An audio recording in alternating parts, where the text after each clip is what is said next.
Hi, welcome back to Bedtime Reads, wherein I try to help you wind down, relax, and prepare your mind for a restful sleep.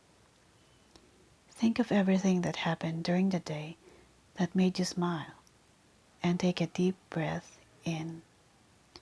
Focus on them, focus on your breathing, and let your breath out slowly. Let the worries of tomorrow out of your mind for a while. Turn the lights out, snuggle into the covers, and relax. Let's begin. Tonight's story is a fairy tale for grown-ups, written by Lyman Frank Baum in 1901. It's called The Box of Robbers. No one intended to leave Martha alone that afternoon, but it happened that everyone was called away, for one reason or another. Mrs. McFarlane was attending the weekly card party held by the Women's Anti-Gambling League. Sister Nell's young man had called quite unexpectedly to take her for a long drive. Papa was at the office as usual. It was Mary Ann's day out. As for Emmeline, she certainly should have stayed in the house and looked after the little girl. But Emmeline had a restless nature. "Would you mind, miss, if I just crossed the alley to speak a word to Mrs. Carleton's girl?" she asked Martha. "Course not," replied the child. "You better lock the back door, though, and take the key, for I shall be upstairs." "Oh, I'll do that, of course, miss," said the delighted maid, and ran away to spend the afternoon with a friend, leaving Martha quite alone in the big house, and locked into the bargain. The little girl read a few pages in her new book, sewed a few stitches in her embroidery, and started to play visiting with her 4 favorite dolls. Then she remembered that in the attic was a doll's playhouse that hadn't been used for months, so she decided she would dust it and put it in order. Filled with this idea, the girl climbed the winding stairs to the big room under the roof. It was well lighted by 3 dormer windows and was warm and pleasant. Around the walls were rows of boxes and trunks, piles of old carpeting, pieces of damaged furniture, bundles of discarded clothing, and other odds and ends of more or less value. Every well-regulated house has an attic of this sort, so I need not describe it. The doll's house had been moved, but after a search, Martha found it away over in a corner near the big chimney. She drew it out and noticed that behind it was a black wooden chest which Uncle Walter had sent over from Italy years and years ago, before Martha was born, in fact. Mama had told her about it one day, how there was no key to it, because Uncle Walter wished it to remain unopened until he returned home, and how this wandering uncle, who was a mighty hunter, had gone into Africa to hunt elephants, and had never been heard from afterwards. The little girl looked at the chest curiously, now that it had by accident attracted her attention. It was quite big, bigger even than Mamma's traveling trunk, and was studded all over with tarnished brass-headed nails. It was heavy too, for when Martha tried to lift one end of it, she found she could not stir it a bit. But there was a place in the side of the cover for a key. She stooped to examine the lock, and saw that it would take a rather big key to open it. Then, as you may suspect, the little girl longed to open Uncle Walter's big box and see what was in it. For we are all curious, and little girls are just as curious as the rest of us. "I don't believe Uncle Walter will ever come back," she thought. "Papa said once that some elephant must have killed him. If I only had a key. She stopped and clapped her little hands together gaily as she remembered a big basket of keys on the shelf in the linen closet. They were of all sorts and sizes. Perhaps one of them would unlock the mysterious chest. She flew down the stairs, found the basket, and returned with it to the attic. Then she sat down before the brass-studded box and began trying one key after another in the curious old lock. Some were too large, but most were too small. One would go into the lock but would not turn. Another stuck so fast that she feared for a time that she would never get it out again. But at last, when the basket was almost empty, an oddly shaped ancient brass key slipped easily into the lock. With a cry of joy, Martha turned the key with both hands. Then she heard a sharp click, and the next moment the heavy lid flew up of its own accord. The little girl leaned over the edge of the chest an instant, and the sight that met her eyes caused her to start back in amazement. Slowly and carefully, a man unpacked himself from the chest, stepped out upon the floor, stretched his limbs, and then took off his hat and bowed politely to the astonished child. He was tall and thin, and his face seemed badly tanned or sunburnt. Then another man emerged from the chest, yawning and rubbing his eyes like a sleepy schoolboy. He was of middle size, and his skin seemed as badly tanned as that of the first. While Martha stared open-mouthed at the remarkable sight, a third man crawled from the chest. He had the same complexion as his fellows, but was short and fat. All three were dressed in a curious manner. They wore short jackets of red velvet braided with gold, and knee breeches of sky-blue satin with silver buttons. Over their stockings were laced white ribbons of red and yellow and blue, while their hats had broad brims with high, peaked crowns, from which fluttered yards of bright-colored ribbons. They had big gold rings in their ears and rows of knives and pistols in their belts. Their eyes were black and glittering, and they wore long, fierce mustaches, curling at the ends like a pig's tail. "My, but you were heavy!" exclaimed the fat one, when he had pulled down his velvet jacket and brushed the dust from his sky-blue breeches. "And you squeezed me all out of shape." "It was unavoidable, Luigi," responded the thin man lightly. "The lid of the chest pressed me down upon you. Yet I tender you my regrets."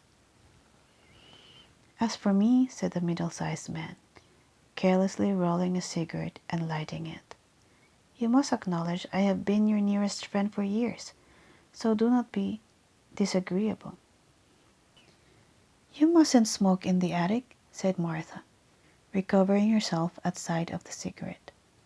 "You might set the house on fire."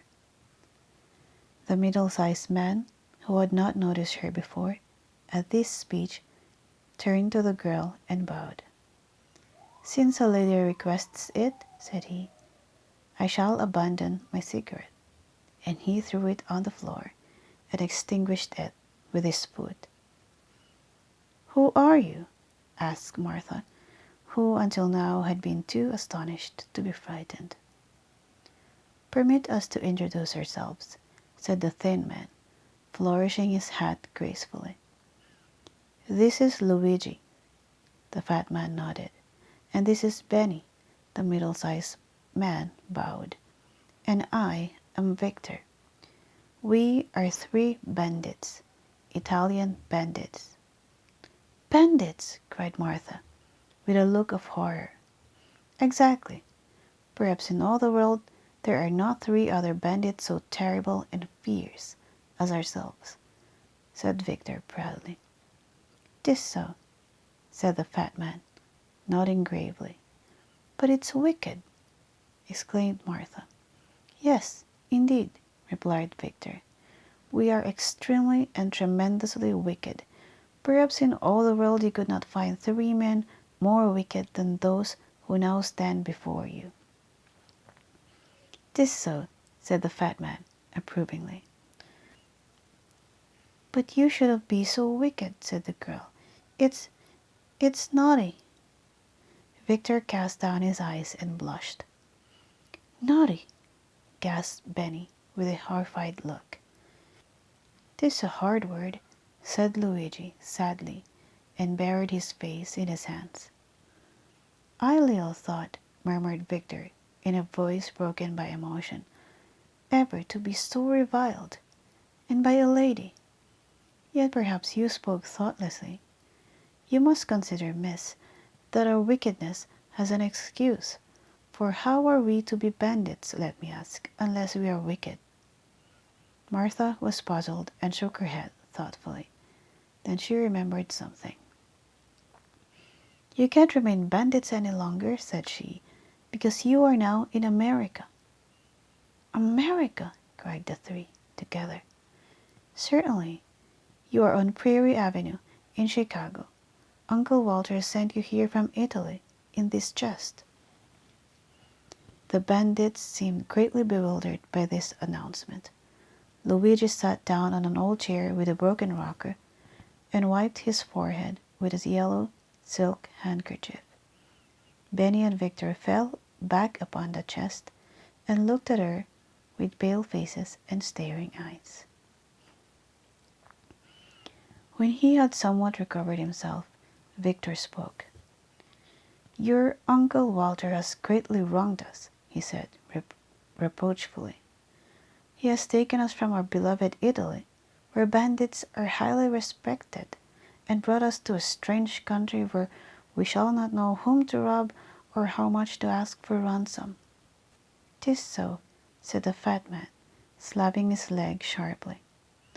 "And we had won such fine reputations in Italy," said Benny regretfully.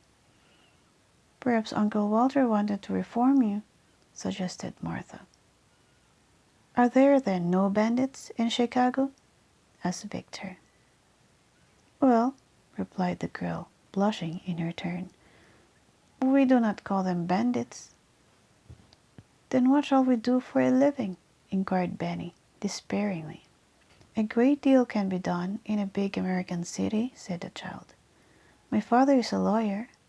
The bandits shuddered. "And my mother's cousin is a police inspector." "Ah," said Victor, "that is a good employment. The police needs to be inspected, especially in Italy." "Everywhere," added Benny. "And then you could do other things," continued Martha, encouragingly. "You could be motormen on trolley cars, or clerks in a department store. Some people even become aldermen to earn a living." The bandits shook their heads sadly. "We are not fitted for such work," said Victor.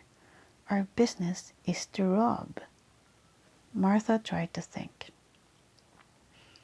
"It is rather hard to get positions in the gas office," she said. "But you might become politicians." "No, no!" cried Benny, with sudden fierceness. "We must not abandon our high calling. Bandits we have always been, and bandits we must remain." "'Tis so," agreed the fat man. "Even in Chicago there must be people to rob," remarked Victor with cheerfulness. Martha was distressed. "I think they have all been robbed," she objected. "Then we can rob the robbers, for we have experience and talent beyond the ordinary," said Benny. Oh dear," moaned the girl. "Why did Uncle Walter ever send you here in this chest?" The bandits became interested. "That is what we should like to know," declared Victor eagerly. "But no one will ever know, For Uncle Walter was lost while hunting elephants in Africa, she continued with conviction. Then we must accept our fate and rob to the best of our ability, said Victor. So long as we are faithful to our beloved profession, we need not be ashamed. "'Tis so," cried the fat man. "Brothers, we will begin now. Let us rob the house we are in." "Good," shouted the others, and sprang to their feet. Benny turned threateningly upon the child. "Remain here," he commanded. "If you stir one step, your blood will be on your own head." Then he added in a gentler voice, "Don't be afraid. That's the way all bandits talk to their captives. But of course we wouldn't hurt a young lady under any circumstances." "Of course not," said Victor. The fat man drew a big knife from his belt and flourished it about his head. "S'blood!" "S'blood!" he ejaculated fiercely. "S'bananas!" cried Benny in a terrible voice. "Confusion to our foes!" hissed Victor. And then the three bent themselves nearly double and crept stealthily down the stairway with cocked pistols in their hands and glittering knives between their teeth, leaving Martha trembling with fear and too horrified to even cry for help. How long she remained alone in the attic she never knew, but finally she heard the cat-like tread of the returning bandits and saw them coming up the stairs in single file. All bore heavy loads of plunder in their arms, and Luigi was balancing a mince pie on the top of a pile of her mother's best evening dresses. Victor came next with an armful of bric-a-brac, a brass candelabra, and a parlor clock. Benny had the family Bible, the basket of silverware from the sideboard, copper kettle, and Papa's fur overcoat. "Oh, joy!" said Victor, putting down his load. "It is pleasant to rob once more." "Oh, ecstasy!" said Benny, but he let the kettle drop on his toe and immediately began dancing around in anguish, while he muttered queer words in the Italian language. "We have much wealth," continued Victor, holding the mince pie while Luigi added his spoils to the heap, "and all from one house. This America must be a rich place." With a dagger he then cut himself a piece of the pie and handed the remainder to his comrades, whereupon all three sat upon the floor and consumed the pie while Martha looked on sadly. "We should have a cave," remarked Benny, "for we must store our plunder in a safe place." "Can you tell us of a secret cave?" he asked Martha. "There's a mammoth cave," she answered, "but it's in Kentucky. You would be obliged to ride on the cars a long time to get there." The three bandits looked thoughtful and munched their pie silently, but the next moment they were startled by the ringing of the electric doorbell, which was heard plainly even in the remote attic. "What's that?" demanded Victor in a hoarse voice, as the three scrambled to their feet with drawn daggers. Martha ran to the window and saw it was only the postman, who had dropped a letter in the box and gone away again. But the incident gave her an idea of how to get rid of her troublesome bandits, so she began wringing her hands as if in great distress, and cried out, "It's the police!" The robbers looked at one another with genuine alarm, and Luigi asked, tremblingly, "Are there many of them?" 112, exclaimed Martha, after pretending to count them. "Then we are lost," declared Benny, "for we could never fight so many and live." "Are they armed?" inquired Victor, who was shivering as if cold. "Oh, yes," said she. "They have guns and swords and pistols and axes and and and what?" demanded Luigi. "And cannons." The three wicked ones groaned aloud, and Benny said in a hollow voice, "I hope they will kill us quickly and not put us to the torture. I have been told these Americans are painted Indians who are bloodthirsty and terrible. "'Tis so," gasped the fat man with a shudder. Suddenly Martha turned from the window. "You are my friends, are you not?" she asked. "We are devoted," answered Victor. "We adore you," cried Benny. "We would die for you," added Luigi, thinking he was about to die anyway.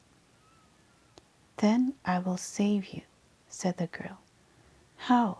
asked the three with one voice. "Get back into the chest," she said. "I will then close the lid so they will be unable to find you." They looked around the room in a dazed and irresolute way, but she exclaimed, "You must be quick! They will soon be here to arrest you." Then Luigi sprang into the chest and lay flat upon the bottom. Benny tumbled in next and packed himself in the backside. Victor followed after pausing to kiss her hand to the girl in a graceful manner. Then Martha ran up to press down the lid, but could not make it catch. "You must squeeze down," she said to them. Luigi groaned. "I am doing my best, miss," said Victor, who was nearest the top. "But although we fitted in very nicely before, the chest now seems rather small for us." "'Tis so," came the muffled voice of the fat man from the bottom. "I know what takes up the room," said Benny. "What?" inquired Victor, anxiously. "The pie," returned Benny. "It is so," came from the bottom, in faint accents. Then Martha sat upon the lid and pressed it down with all her weight. To her great delight, the lock caught, and springing down, she exerted all her strength and turned the key. This story should teach us not to interfere in matters that do not concern us. For had Martha refrained from opening Uncle Walter's mysterious chest, she would not have been obliged to carry downstairs all the plunder the robbers had brought into the attic. There goes our story for tonight, ladies and gentlemen. Hopefully, you will drift off to sleep after this. In the morning when you wake up, I hope you remember to press like, click the subscribe button, and turn on the notification bell to be notified for every new reading that we will be posting. Thank you, and I hope you have a restful sleep.